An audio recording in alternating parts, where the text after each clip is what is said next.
vlog, Tita Annabelle. So, eto, bigay niya ako.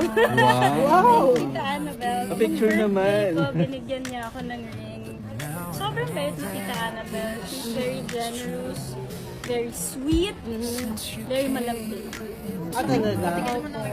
Ang ganda A picture naman.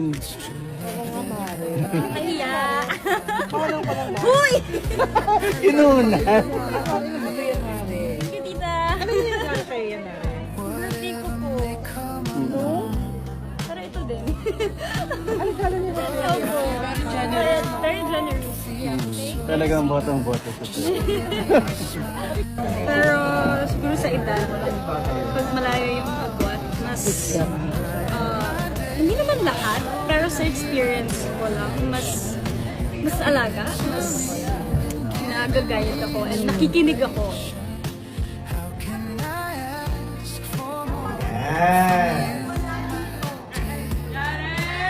Jared! Ito na po, ito na, paakit na. Thank you again everybody for pala.